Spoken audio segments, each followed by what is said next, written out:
Soy Adolfo Alvarado Belloso, nuevamente en el conversatorio virtual sobre temas procesales, que la Academia Argentina de Derecho Procesal realiza como tarea de extensión universitaria para la maestría en Derecho Procesal de la Universidad Nacional de Rosario, entre muchos amigos muy queridos, por cierto. Figura nuestro invitado de hoy, Eduardo Martínez Pintado, director por muchos años y es presidente por muchos años de la Caja Forense de Rosario. Además, abogado que litiga, que gasta suelo en los pasillos de tribunales, que fecha mostradores durante años, que por tanto conoce el valor de la injusticia propio de la justicia.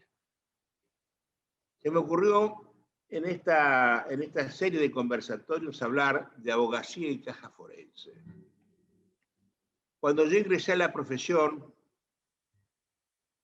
iniciando la década de los 60, la caja forense ya existía hacía bastante tiempo.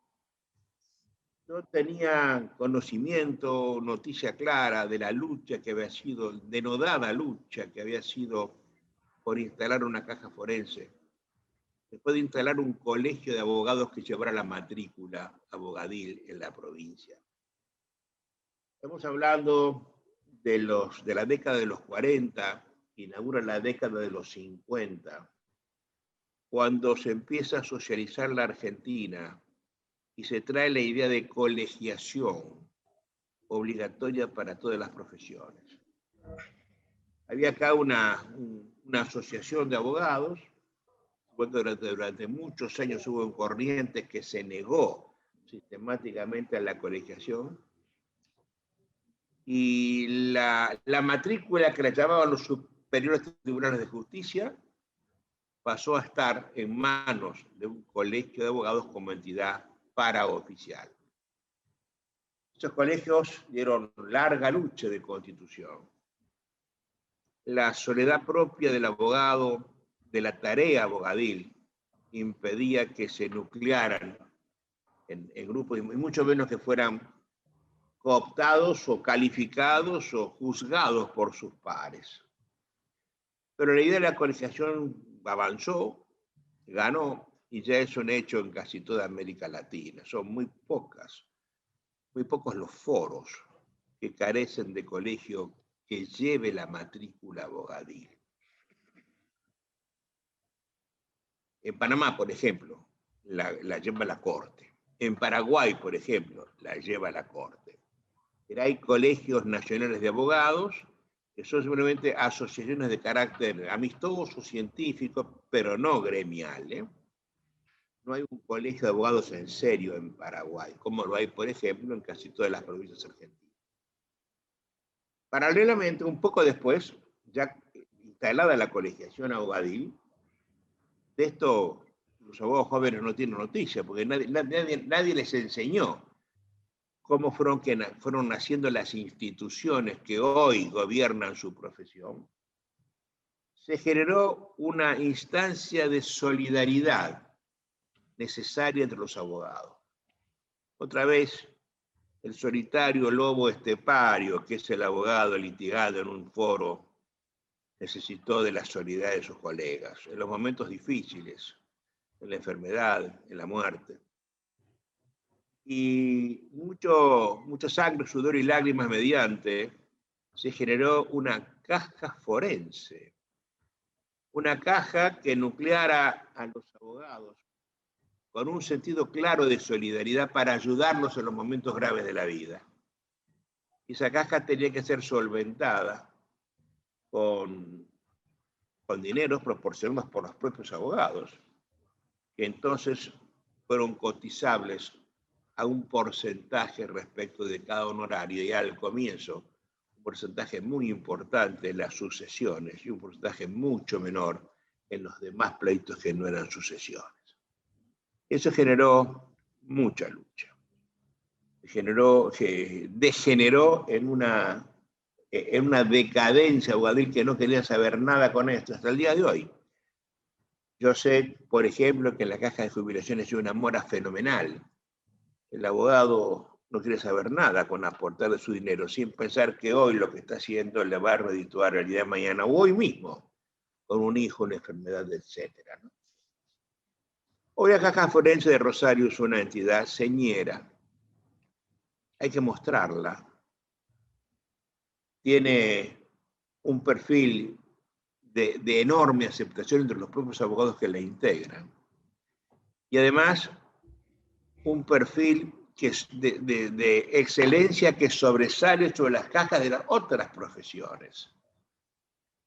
Y eso se debe mucho a las últimas generaciones, entre ellos a Martínez Pintado, que dejó girones de su vida en esto que les estoy contando. Sé, lo he visto, sé lo que estoy diciendo. Y que ha contratado servicios sanatoriales y que me lo cuente todo él esto, ¿eh? Pero creo que hay que dejar memoria de estas cosas. Los años van pasando, la gente va muriendo o va olvidando. Y cuando esto pasa, nadie sabe por qué estamos con lo que estamos, y si esto es bueno o es malo, y cuánta lucha o cuántas lágrimas fue necesario para que esto estuviera como está hoy. Entonces le he pedido a Pedro Martínez Pintado que me haga un raconto de la historia de la caja. En mi caso, por un problema de gratitud, ¿eh? En los años 67, 68, yo dirigía un centro de estudios procesales de Rosario. Teníamos un pequeño local, alquilábamos una casa céntrica en Rosario, donde nos reuníamos un grupo de 30, 40 abogados a estudiar la materia procesal, y por lo cual traíamos algunos profesores importantes que nos daban clase. Recuerdo clases de Miguel Ángel Rosas Liche, que era, por ejemplo, el codificador santafesino, de Rodolfo Fontana Rosa, el gran comercialista rosarino que hizo el código de Nicaragua, el código comercial de Nicaragua. Werner Goldschmidt vino un par de veces a dar unas clases cuando todo era un milagro de innovación y de descubrimiento, la teoría, la teoría materialista del derecho. Y a eso nos reuníamos y poníamos un aporte dinerario, que cubría más allá del café que nos convidamos. Se le pagaba el honorario, la visita, lo que fuera, el viático al profesor visitante. Y se hacía una caja. Y la caja iba creciendo con aportes de los 30, 40 personas, hasta que decidimos tener el monto necesario para señar la realización de una revista de estudios procesales, cuyo número 1 salió en septiembre de 1969, salió durante muchos años, se hicieron 39 ejemplares, con distintas periodicidades, trimestrales, cuatrimestrales, semestrales, anuales. Cuando habíamos recibido un aporte importante de uno de los amigos, lo voy a recordar, Ovidio Kleiman, hombre que está siempre en el recuerdo de todos nosotros. Y por razones ajenas a su voluntad, no pudo aportar el dinero que había prometido hacerlo, pero yo estaba encargada de la revista. Y para sacarla, la impresión de los primeros 1000 ejemplares, que así fue la primera tirada de la revista en la imprenta del Colegio San José, de los curas salesianos, a la sazón la mejor imprenta de Rosario. Nos faltaban 237.500 pesos, era la cifra de no sé de qué moneda, ni sé cuánto podría ser una cosa de esa. Y un día, yo era juez de paz letrado en su momento. No, ya era juez del Tribunal Colegiado de Juicio Oral en ese momento. Muy lloroso, les cuento al entonces presidente de la Cámara, de la Caja Forense, que no era mi amigo, nos conocíamos de la profesión. Estoy recordando a Julio Gabuti, un enorme presidente, vicepresidente de la Caja, que había superado a los Rousseau, a los Bachino, a los Rossú, a los Rasol, que tanto habían hecho por la Caja. Y le conté la desesperación de este grupo de amigos, dijo, pero no se tienen por qué preocuparse, dijo, porque una de las finalidades de la Caja, además de cuidar su salud, es cuidar su academicismo jurídico. Y hay presupuesto en la Caja para pagar lo que sea, la creación de conocimiento en el abogado medio. Y se interesó, y el consejo directivo de la Caja aprobó, no un crédito, una donación sin cargo para que la revista pudiera salir, y el cheque se le entregó por esa cifra directamente al Colegio San José. Si alguien mira la revista Estudios Procesales, que su número 1 fue de septiembre del 69, yo esto lo cuento en la presentación. Agradezco a la Caja. No hablo de Julio Gabuti porque no le gustaba que lo nombrara. Tenía la dignidad de los grandes. Y a partir de allí, siempre la Caja tuvo una sección permanente para dar noticias. En ese momento no había un periódico de la Caja, utilizaba la revista para dar noticias de la Caja. Con los años, yo esta historia la conté en una cena, y tuve la suerte de que el actual presidente de la Caja, que es Juan Manuel Constantini, junto con Eduardo Martínez Pintó, ex presidente de la Caja, se propiciaron a mi estudio y me regalaron el acta, la copia del acta, del libro de actas de esa época donde estaba diciendo todo lo que estoy contando. Así que para mí no es una cuestión de altruismo esta charla, es una cuestión de egoísmo. Estoy agradeciendo con lo que estoy charlando a la Caja Forense de Rosario. Pero insisto, como quiero hacer memoria de esto, la gente joven no sabe las cosas que han pasado, las tribulaciones que han debido ser soportadas para que estas cosas funcionen. Le he pedido a mi amigo Eduardo Martínez Pintado que nos cuente cómo nació la Caja, a raíz de qué, por el problema que había con las sucesiones en los años 50, que fue el detonante de esto que les estoy contando. Y quiero llegar a una conversación para saber qué es la Caja hoy, y qué hace, y cómo vela por mí la Caja, y por mí, por mi mujer, y mis hijos y mis nietos. Eduardo, te doy un fuerte abrazo, mi mejor saludo para vos. Te recibo con todo afecto y te pregunto, contame, ¿cómo nació la Caja? Te escucho con toda atención. Adolfo, en primer término debo agradecerte dos cosas.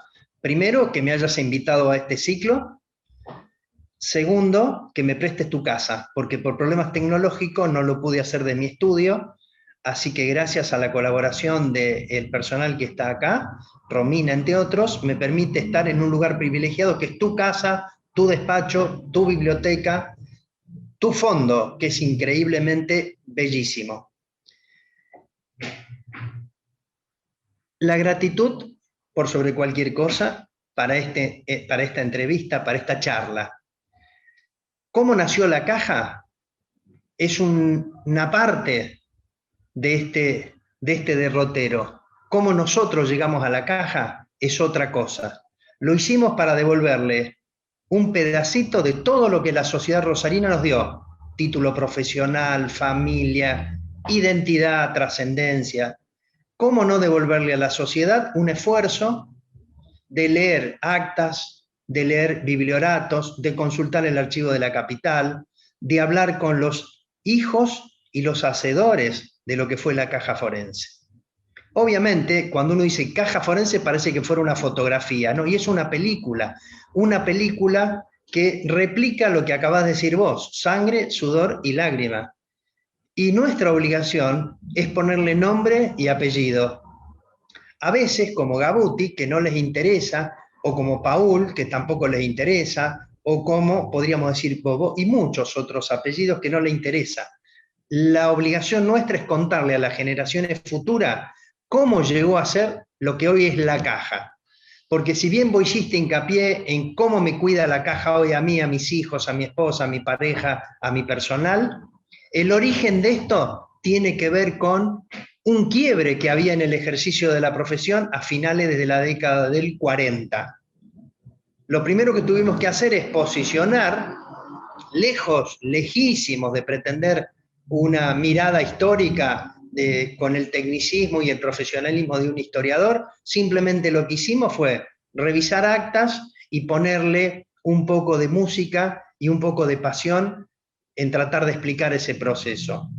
¿Cómo me imaginé yo que era a fines del 40 4 años había terminado la Segunda Guerra Mundial, que se juntaran dos profesionales y dijeran, ¿podemos dejar la Lexicon 80 y escribamos un proyecto de caja forense? Y eso fue lo que ocurrió. En un estudio de la calle Rioja, vos lo nombraste, al doctor Rasol, Araujo, Riol, Recaño, presentaron un proyecto de caja forense porque se había desnaturalizado, se había perdido el equilibrio del ejercicio profesional, porque había aparecido un grupo de abogados llamados sucesioneros. Estos abogados lo que hacían es captaban a través de comisarios de pueblo, comerciantes de la zona, intermediarios, todas las sucesiones y las licitaban. Eso al principio se hacía sin demasiada publicidad, hasta que cuando aparece con que estaba condensado en un grupo de abogados, estos profesionales que en esa época tenían 23, 25, 28, 30 años, deciden presentar un proyecto en el Colegio de Abogados y llevarlo a la legislatura. Obviamente eso generó una reacción de un grupo que manejaba por entonces el Colegio de Abogados, cuyo presidente era el doctor Muniagurria. Estos rebeldes insisten en ese proyecto porque aparece la década posterior, que es la década del 50, con el advenimiento del constitucionalismo, la paridad de hombre y mujer, el voto, se reforma la Constitución, aparece este factor de solidaridad y de equilibrio que buscan estos colegas. Presentan el proyecto, es resistido, van a la legislatura, aparece un apoyo muy importante y quiero dejarlo claramente resaltado, que es el apoyo del Colegio de Procuradores. El Colegio de Procuradores, me paro, lo aplaudo, le saco el sombrero, porque fue uno de los grandes impulsores de que sea la caja forense lo que es hoy. Se pusieron del lado de los abogados y lograron el 4 de julio de 1949 que se sancione la ley 3.483, que es la ley de creación de la caja forense. ¿Qué dicen las actas? ¿Qué dicen las actas del momento? El Poder Ejecutivo designa el primer delegado a la caja forense, que es Helio Spirandelli, papá de nuestro querido y común amigo Marito Spirandelli. De hecho, cuando nosotros encontramos ese documento... Oye, para. Paro. Han hecho dos nombres que yo quiero rememorar acá, ¿no? Primero nombraste a Luis Mario Rasol como el factotum de la creación de la caja, después durante muchos años el dueño absoluto de la abogacía rosarina, Se convirtió en un hombre que lideró absolutamente las instituciones jurídicas de Rosario, de una entereza moral, de una honestidad intelectual tremenda. Y ahora no es Helio Spirandelli, que fue intendente de Rosario, fue un abogado muy importante, Helio Spirandelli. Y además, de buen abogado, era de naturaleza política, porque esto lo hizo políticamente. Hizo valer las cosas que tenía que hacer valer. Yo lo conocí mucho tiempo, Helio Spirandelli. Además era un abogado que litigaba, ponía pecho en los mostradores. Estamos hablando del padre de nuestro actual Mario Spirandelli, presidente de la Caja de Jubilaciones de la provincia. Sí, delegado, pero bueno, sí está en la caja. Digamos. Exactamente, y digo, el valor que tiene lo trasuntamos en una placa y a la sala de directorio de la caja forense le pusimos el nombre de Helio Spirandelli. El acta número 1 de la caja forense se encuentra en soledad y lo escribe con tinta y pone y agradece al gobernador haberlo designado como delegado del Poder Ejecutivo en la caja forense. Fíjate qué interesante que es ese documento. Yo creo haberte dejado una fotocopia, pero el acta número 2 se encuentra con el primer problema. Esto tiene que ver con la anécdota, más que con el fondo, que ya lo revisaremos, que es dónde va a funcionar la caja forense. No había lugar, no había presupuesto, no había plata. ¿Qué dice Helio? Cedo mi estudio jurídico de la calle San Lorenzo 1153 3B, y allí fija el primer domicilio, abre una cuenta corriente y empieza a trabajar con sangre, sudor y lágrima, que le trae bastantes problemas, porque cuando a él lo designan intendente o candidato a intendente de la ciudad, se encuentra con que no podía estar en los dos lados y le genera algún rechazo interno. Se resuelve rápidamente y la caja forense se pone en funcionamiento. ¿Y por qué se pone en funcionamiento? Porque el fin era muy noble. No podía ser que no se hablara de honorarios profesionales, sino se hablara de precios de las sucesiones. Había una mercantilización del ejercicio profesional, según Bielsa relataba en las actas de directorio de la época. Entonces este proyecto lo que viene es a fijar un fondo donde regula ese ingreso para que todos los abogados de todos los estratos sociales y democráticamente pudieran percibir un honorario digno. Y eso es lo que tiene de rico, intelectual, jurídica y políticamente el origen de la caja forense. ¿Por qué? Porque la década del 40 fue una década de grandes intelectuales, grandes músicos, poetas, escritores. Y después les tocó, lamentablemente, el debacle institucional de la década del 50. Si uno, o sea, esto no tiene que ver con la política, pero la caja forense resistió 14, exactamente 14 devaluaciones, 14 crisis financieras, y sin embargo hoy la caja forense está sólida. ¿Gracias a qué? Hablamos de esos amigos, vos lo nombraste, a García Solá, Rasol, Araujo, Riol. Vos también contribuiste desde tu lugar, porque si bien es cierto que estabas en la magistratura, también gozaste de los beneficios. ¿Por qué? Porque hubo un quiebre trascendente, que fue dejar de controlar honorarios para financiar la salud. Y esto que decías vos, hoy la Caja Forense con orgullo puede decir que tiene una situación muy sólida económicamente. Acá me gustaría hacer un paréntesis, porque hablamos de la Caja Forense, y en rigor de verdad tenemos que hablar de los hombres que hicieron la Caja Forense. Así es. Los hombres que hicieron, que iban, que estaban ahí, que luchaban contra el poder político, que hablaban con el exceso de ejercicio profesional, bueno, todo lo que no nos vamos a poner sentimentales, porque hoy se siguen manteniendo. Hay muchos problemas donde la Caja Forense está haciendo denodados esfuerzos para prestar esos servicios. Pero la historia cuenta de que la lucha de ese año, que fue el 48 hasta que se sancionó la ley, muy enriquecedor, porque si uno lee el nivel intelectual de los debates, no había un improperio, no había una falta de respeto. Voy a dejar de lado a Rasol, porque Rasol era la excepción, dominaba el francés, tenía una dicción, tenía una forma de reclamar única, extraordinaria, equilibrada, solidaria, del cual todos abrevamos, y yo me puedo dar el gusto de decir que lo tuve como amigo. A Luis, porque lo conocí en el tiro suizo, después lo conocí como profesor, y después alguna vez le pedimos mucha ayuda intelectual, como muchas veces te la pedimos a vos, con la diferencia que vos nos tiraba un código, nos decía anda a estudiar, ellos nos daban algún obrierro por abajo. Entonces, la historia de la caja profesional, al igual que la historia del Colegio de Abogados, hubo hombres que fueron señeros en la solidaridad, señeros en la equidad. Hoy la Caja Forense está conducida por un grupo de personas extraordinarias, porque se trabajó en equipo, se ayudó a que la gente aprenda, que sepa que los dueños son los abogados, tienen un código, tienen un servicio extraordinario. Pero vos me convocaste a mí para hablar de esa historia de la Caja. Fue un año intensísimo. ¿Hasta cuándo? Hasta que en una asamblea extraordinaria, que fue la asamblea más numerosa de la historia del Colegio de Abogados, donde participaron todos esos nombres, todos esos apellidos que vos nombrabas, ilustres profesionales, que no lo voy a nombrar por miedo a dejar alguno en el tintero, se resolvió escuchar que había una caja forense y se decidió apoyarla.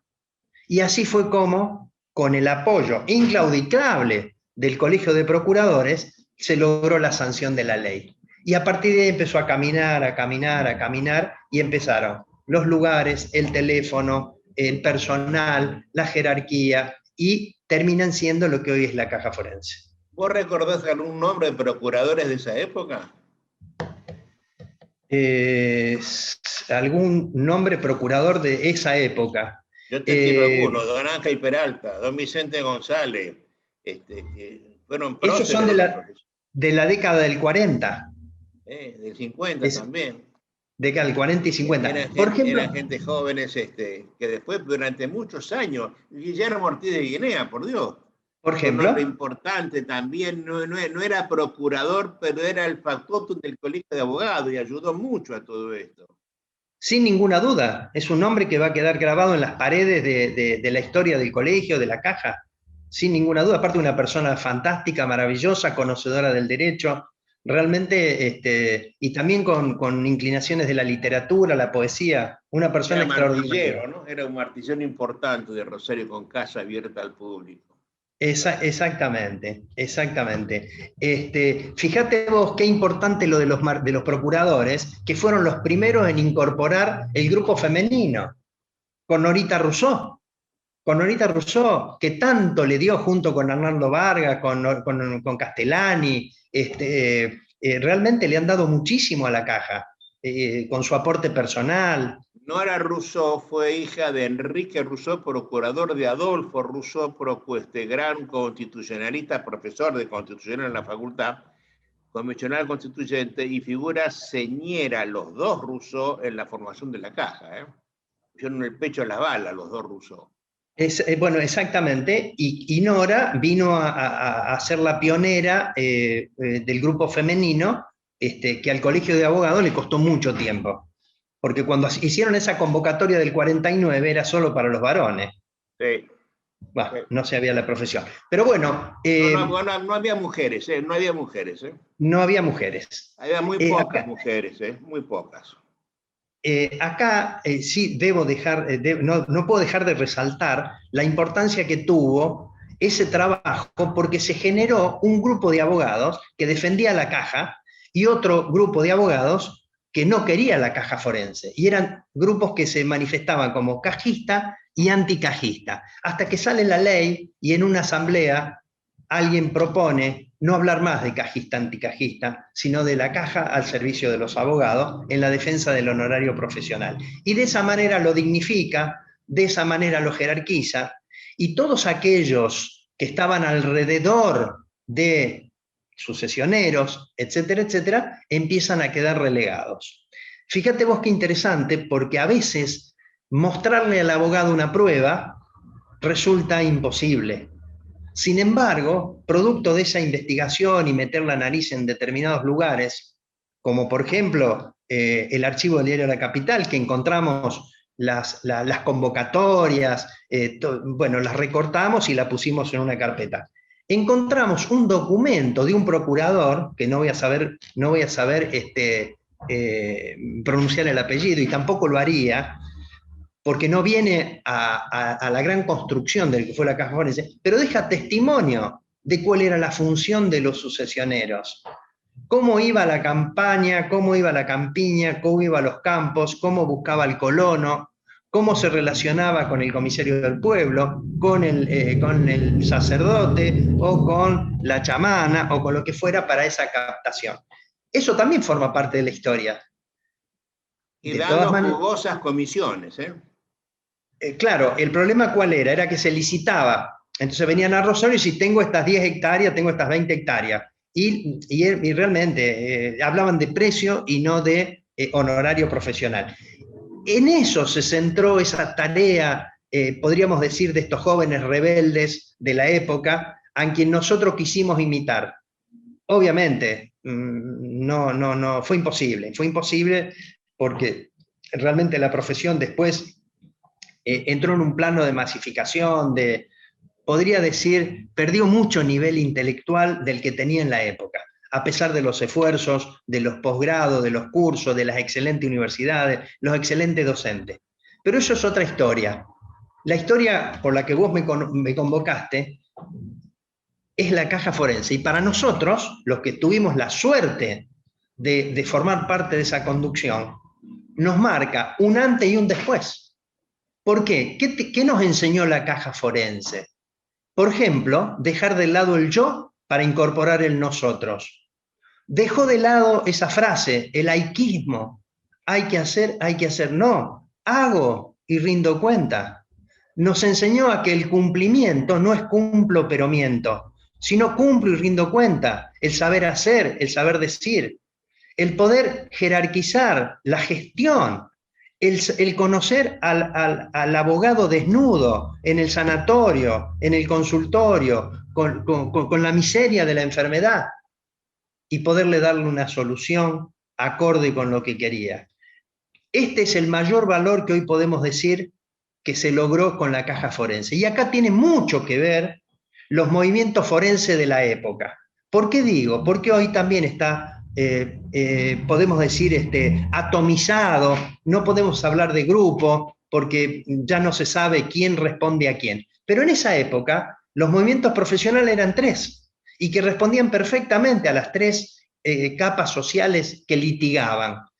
Defensa profesional, García Solá, los más jóvenes como Nicolás Vitantonio, Roberto Rosúa, Emilio Echen, Sachino, Gentile Capella, Corina Díaz, Oscarcito Russo, Juan Pablo Vita, te podría nombrar un montón, a riesgo de equivocarme y de olvidar algunos. Estaba el Frente Gremial, que tenía una conducción de izquierda con personas de una jerarquía intelectual, como era Guillermo Paul. No quiero ser autorreferencial, pero me para, yo estaba en defensa profesional, me me dice, Eduardo, mira, teníamos nuestras diferencias, pero me ofrecieron ser presidente y yo soy si vos me acompañás. Yo me derretí porque durante 4 años estudié qué era la caja forense, qué eran los planes de salud, cómo se administraba, tomé curso de recursos humanos. ¿Por qué? Porque nadie se ocupaba de los compañeros que prestaban los servicios.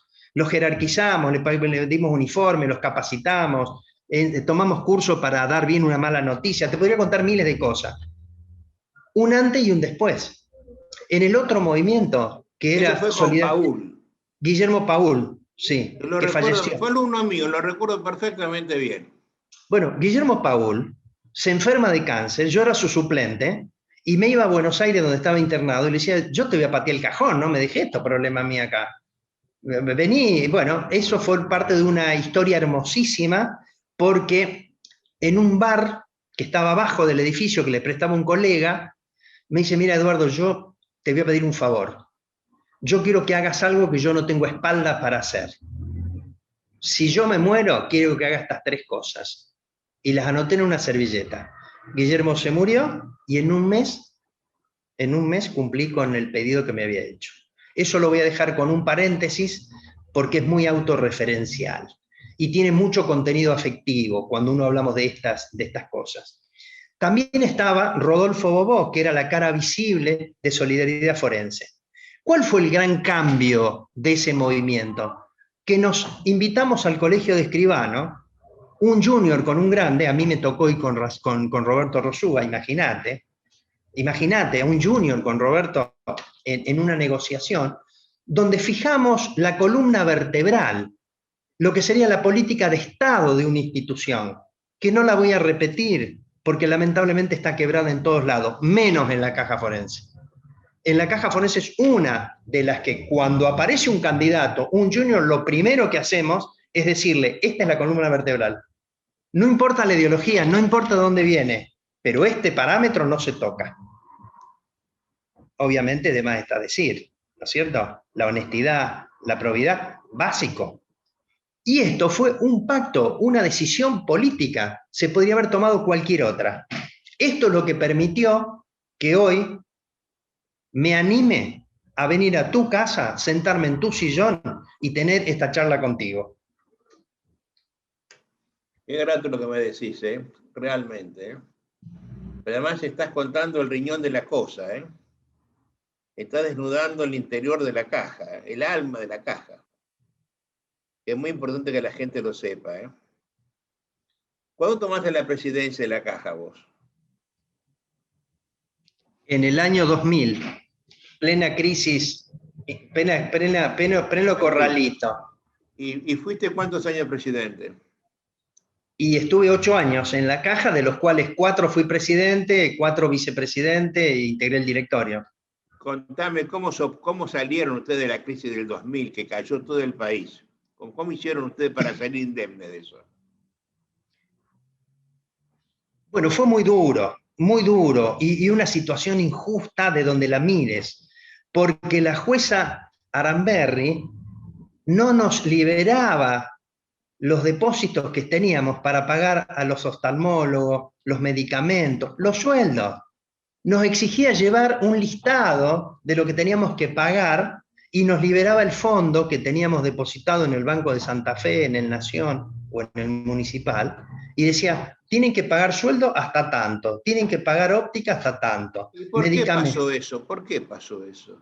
Porque el gobierno nacional lo que había hecho es convertir con la paridad 1 a 1, el corralito impedía sacar los depósitos de los ahorros. ¿Y por qué digo que la situación era hartamente injusta? Porque en Santa Fe, y ahí voy a parar, le dieron todo el dinero el primer día a los que administraban la caja forense.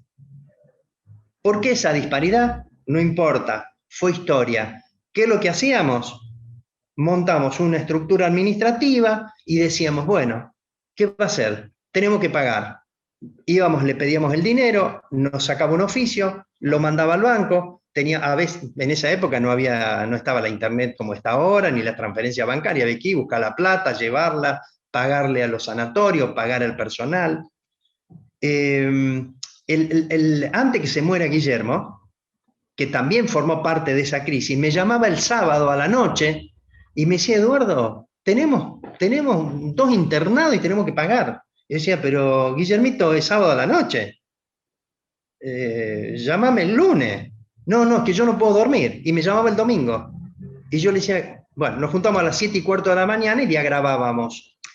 Acá también debo reconocer al personal de la caja forense, porque teníamos un gerente, Raúl Kellman, me paro.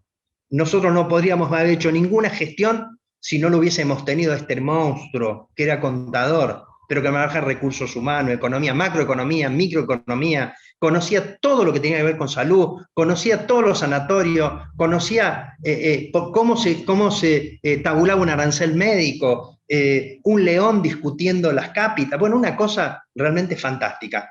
Una persona a la que yo aprecio muchísimo y apreciaré toda la vida, porque para mí fue mi mano derecha, mío y de otras conducciones. Pero digo, cuando hablamos de la caja, también hablamos del personal. El personal de la caja logró lo que cuesta mucho, que es ponerse la camiseta, que es ser partícipe, sentirse dueños de la caja. Y esto fue magnífico. Obviamente hubo vaivenes con algunas conducciones que no lograron entender esta situación.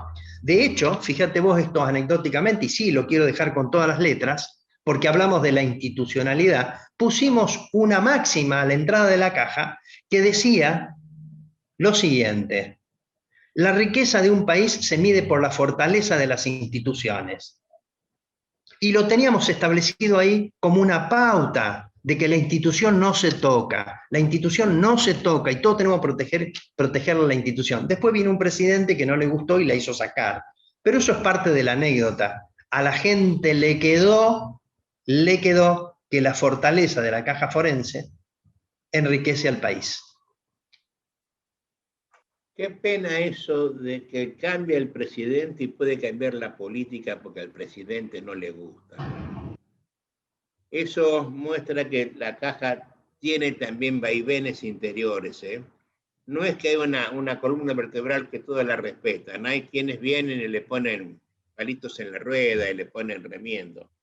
Es una pena que eso ocurra, porque la caja es una muestra de una buena administración. Y que se ponga un cuadro, se saca un cuadro, me parece una cosa absurda, tonta. Y sin embargo, tenés razón, se hace. Pero eso es parte de la política argentina, no lo puedo entender por qué, ¿no? De todas maneras, Adolfo, te quiero decir lo siguiente. ¿Por qué puntualizo eso? Porque fue la única vez que un presidente se corrió de la columna vertebral, se corrió para sacar un letrero, para sacar una máxima, pero no pudo con la organización. La organización venció una conducción que no se acomodaba a esa columna vertebral. Duró, no fue reelecto, Y no importa el nombre. ¿Por qué no importa el nombre? Porque vuelvo a repetir, acá lo que importa es la fortaleza de la institución. Por eso hay que tener mucho cuidado en la elección de los candidatos, ¿no? No cualquiera puede dirigir una caja forense, esta caja forense, no cualquiera puede dirigirla, sobre todo. No se puede ingresar allí con criterios partidarios o partidistas de la politiquería vernácula, no corresponde, porque si no se cae la institución, ¿no? Oye, ¿cómo está situada hoy la caja? La caja hoy está sufriendo los efectos de la pandemia. No sería justo si no la tuviera que mencionar, porque la pandemia permitió atrasos en las gestiones, personal enfermo, tuvo un bache de atención que se está recuperando rápidamente, tuvo que recurrir a reservas para no aumentarle las cuotas al afiliado. Estamos hablando de época de pandemia. Hoy no le va a quedar otra alternativa más que recomponer eso. Igualmente, las reservas de la caja se siguen manteniendo muy sólidas. Sus depósitos están en Banco Nación, Banco Provincia y en una menor medida el Banco Municipal con algún pequeño aporte, pero son sólidas. El personal sigue siendo el altamente capacitado, se sigue capacitando. Hay jóvenes que están aprendiendo mucho, jóvenes, digo Juan Manuel Constantini, hoy el actual presidente, que es Lisandro Picasso Netri, se va incorporando jóvenes para ir preparándolo para que sepan de qué se trata, pero realmente está sólida. Oye, ¿tiene sanatorios propios hoy la caja? No, la caja tiene acciones en el Sanatorio Americano. El producto de las acciones en el Sanatorio Americano tiene que ver con un acontecimiento histórico, que fue cuando la Asociación de Clínicas y Sanatorios decidió acorralar a las prestadoras, a las financiadoras de salud, digo, Caja de Ingeniero, Caja de Ciencias Económicas, la Caja Forense, que le quería imponer determinados aranceles. Entonces, lo que hicimos fue comprar un 2%, 3% de acciones del Sanatorio Americano y ya no necesitamos más, porque los aranceles los fijaba la caja conjuntamente con los ingenieros, asociación médica, etc. Y un grupo de accionistas médicos del sanatorio. Y ahí hubo una política de redimensionar, volverlo a poner, fue en funcionamiento el Sanatorio Americano y fue un crecimiento extraordinario. Realmente extraordinario lo que hicieron las cajas aportando. Todas las cajas compraron esas acciones. Sí, pero por ejemplo, Ciencia Económica tiene el 35%.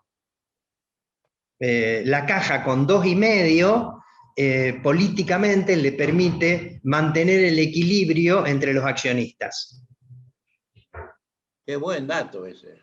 Sí, y aparte tiene una banca tiene una banca en el directorio.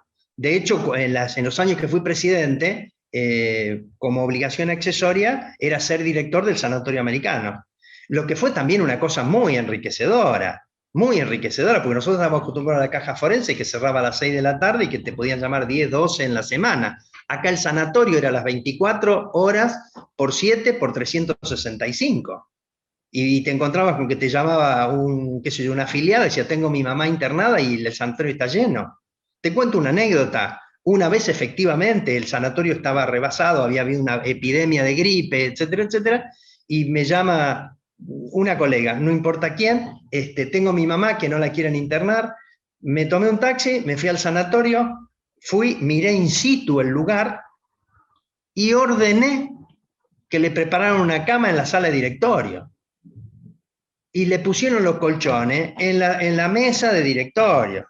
¿Por qué? Porque al otro día iba a haber lugar, o iba a haber un corrimiento, o había terapia intensiva con alguna complicación, y de hecho fue al otro día a las 12, ella tenía su cama. Y esto solo lo puede hacer porque tenemos nombre y apellido. porque los dueños de la caja forense son los abogados y procuradores, y abogadas. Ellos son los dueños y nosotros estamos al servicio de ellos. Tuvimos, ahí ya ahora no me toca, pero los que están, ¿entendieron esto? Oye, ¿cuál es el aporte actual que se hace sobre honorarios? Depende, las sucesiones están un 43% y en los juicios comunes el 5,2%. Oye, estamos hablando de el honorario menos el aporte en la caja de jubilaciones a cargo del abogado y sobre eso el 43. En rigor de verdad el abogado cobra el honorario más un 13%. De ese 13%, parte va a la parte de jubilación y parte a la caja forense.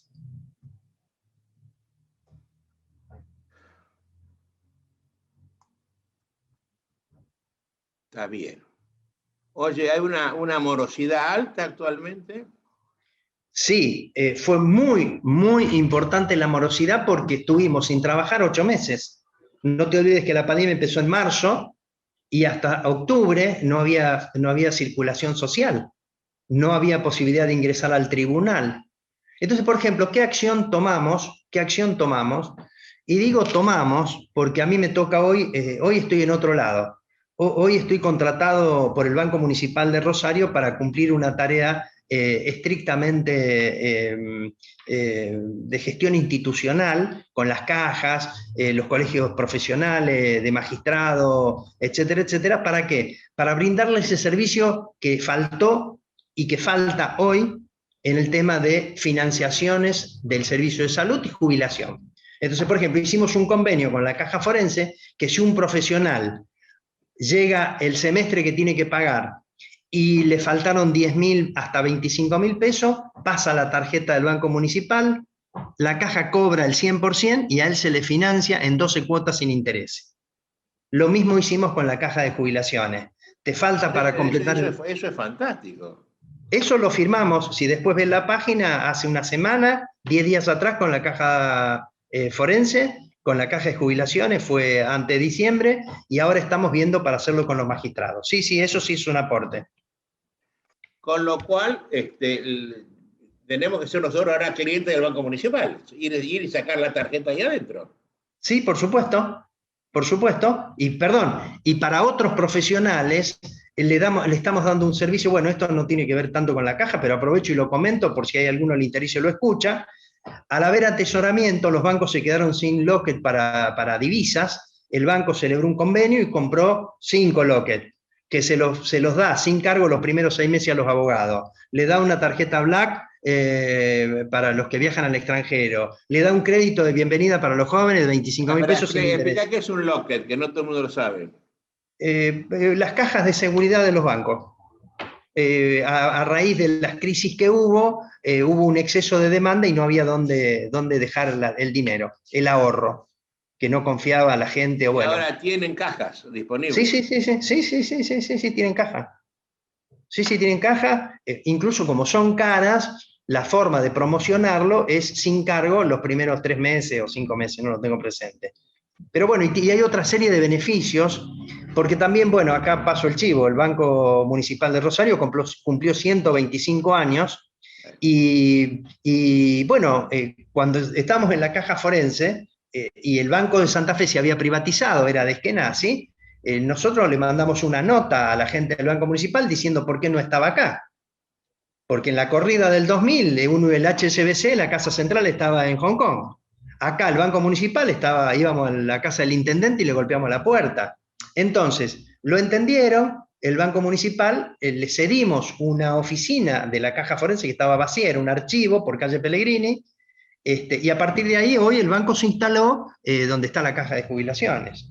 O sea que realmente hubo todo un proceso también de lo nuestro. Nuestro jurista, nuestra música, nuestra compañía de seguro, nuestro Teatro del Círculo, nuestra Biblioteca Álvarez, nuestros museos, porque realmente es la forma de defender lo nuestro. No tenemos que ir afuera. Si la gente que viene... ¿Por qué ha nombrado al Teatro del Círculo? ¿Por qué nombré al Teatro del Círculo? Porque es una entidad señera de la cultura rosarina que nació en el mismo lugar donde después tuvo la sede de la Caja Forense, que fue la Biblioteca Álvarez. Gracias a Álvarez, ministro de Cultura, que dijo, esto es una sociedad que tiene que tener cultura, por lo tanto, no solo es comercio, vamos a poner una biblioteca. Y la puso ahí en el pasaje Álvarez, donde estaba el mercado de concentración. Y puso una biblioteca. ¿Y cuál era la virtud? La virtud era muy simple, tenía un teléfono. Entonces, el Teatro del Círculo se reunía ahí, la Asociación Médica nació ahí, la Asociación Vasca, la Libanesa nació ahí, la Caja, todas las cajas. ¿Por qué? Porque Álvarez, la biblioteca le cedía un espacio físico en un ambiente cultural y de silencio y de respeto y céntrico. Oye, ese fue don Juan Álvarez, prócer rosarino, procurador general de la Corte, hombre importante en la historia, abuelo de abogados importantes que viven todavía, ¿eh? Yo tengo muy presente quién fue don Juan Álvarez, prócer importante de Rosario. Bueno, ya se nos fue la hora. Entretenido y con ganas de saber más cosas, ya lo tengo que cortar. Así que te dejo un último minuto para que des un mensaje, una expresión de deseos, lo que te parezca, y cortamos. Sí, mi mensaje para todos aquellos que escuchan esto es agradecer